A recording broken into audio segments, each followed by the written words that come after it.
You know they hurt you. You know they made you anxious. You know you felt smaller around them. So why does your brain still want them back? Here's what might actually be happening. If you miss someone who treated you badly, it doesn't mean you're weak. It means your brain may have learned to confuse chaos with connection. When we miss someone, we tend to treat that feeling like evidence. Evidence that they mattered. Evidence that maybe it was real. Evidence that maybe we should reach out. But missing someone is not always proof that they were right for you. Your heart might say, I miss them, but your brain might be actually saying, I miss what felt familiar. Longing doesn't always point toward love. Sometimes it points toward unfinished things, toward the need to be chosen, toward the hope that this time they might finally show up differently, toward the brief relief that came after all that pain. Missing them is real, but what you're missing may not be who you think. Here's the part that surprises a lot of people. In some ways, someone who is always cold, always distant, always unkind can be easier to let go of, because at least the pattern is clear. But the ones who are truly hard to leave, the ones who stay in your mind long after they're gone, they're often the ones who were only good sometimes. Some days they were warm. Some days they acted like you barely existed. Some nights they sent the sweetest message.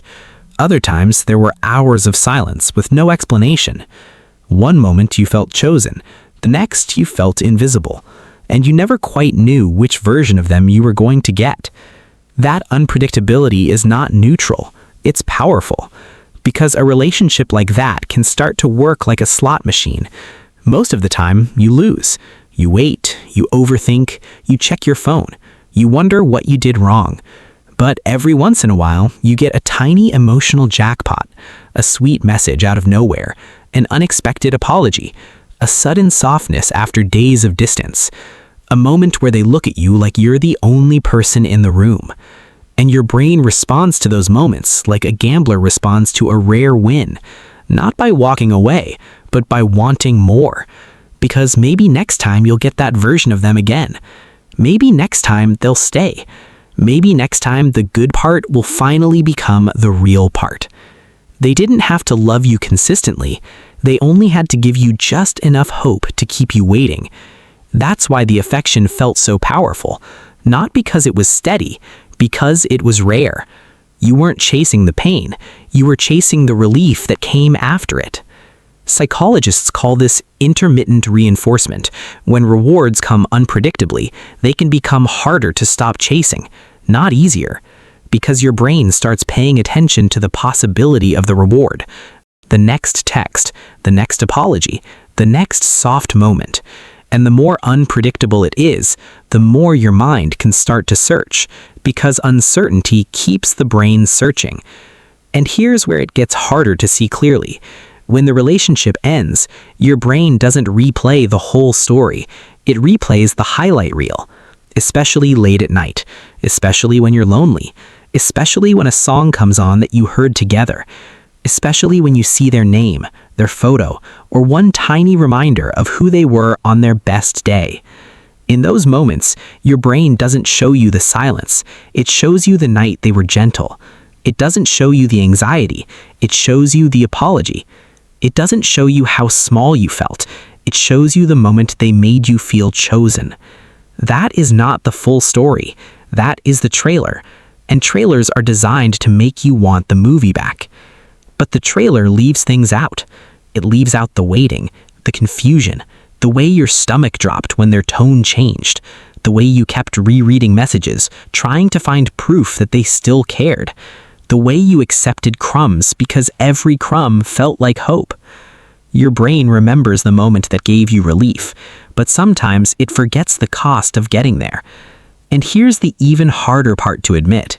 Your body may have gotten used to the cycle, not just the good moments, the whole cycle, the waiting, the uncertainty, the tension, the tiny signs, the way your heart would race every time your phone buzzed, the way a single reply could completely change your mood. Maybe you remember checking your phone every few minutes. Nothing. Check again. Nothing. Then a notification. Maybe it was only one word. Maybe it wasn't even warm. But in that 1 second, something in you exhaled. Your chest loosened. Your body relaxed. Your mind stopped spiraling for just a moment. And that relief felt huge. But that relief may not have been love. It may have been your nervous system getting what it had been waiting for. The tight chest, the rush, the release. That physical sensation starts to feel like it means something. It starts to feel like chemistry, like passion, like proof, like connection. But sometimes what feels like chemistry is actually your body coming down from anxiety. And when that cycle is gone, peace can feel strange. A person who is consistently kind, consistently available, consistently calm, may feel strangely quiet at first. Not because they're wrong for you, but because your nervous system is still expecting the chase, still expecting the shift, still expecting the jackpot that never comes. Calm can feel suspicious when chaos used to feel like chemistry. Steadiness can feel unfamiliar when love used to feel like waiting. And peace can feel almost empty when your body is used to intensity. So maybe you don't miss the person. Maybe you miss the intensity. Maybe you miss the emotional high of being chosen after feeling ignored. Maybe you miss the version of them that appeared just often enough to make you believe the rest of the relationship could become that version too. And that's one of the hardest parts. You may not be grieving who they consistently were. You may be grieving who they sometimes became. The soft version, the apologetic version, the version that made you think, there it is, that's the real them. But if someone only becomes loving just often enough to keep you attached, that doesn't make the relationship safe. It makes it confusing. And confusion has a way of keeping you circling, because your brain keeps trying to solve the puzzle. Why were they so sweet one moment and so distant the next? Why did they make you feel chosen, then make you feel replaceable? The mind hates unfinished stories, so it keeps going back. Not always because it wants the person, sometimes because it wants an answer, a reason, a final piece that would make the whole thing make sense.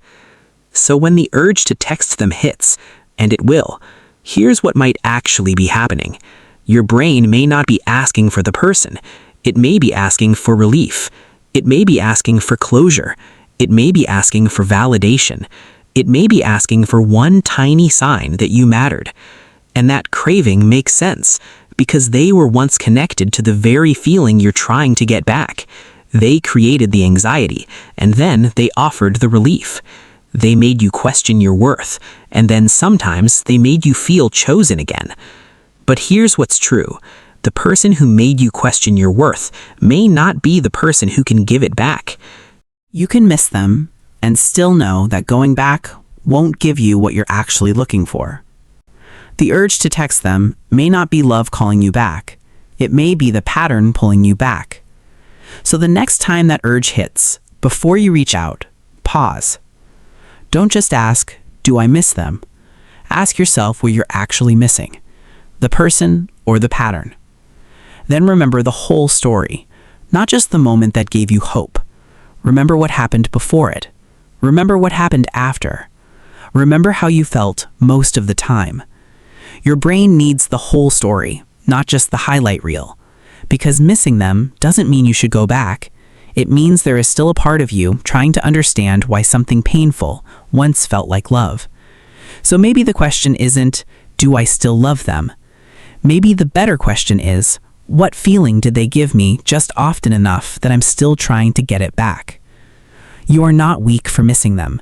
You are not stupid for wanting someone who once made you feel alive. But you don't have to obey every feeling your pain gives you. A feeling can be real without being a direction. A craving can be strong without being wise.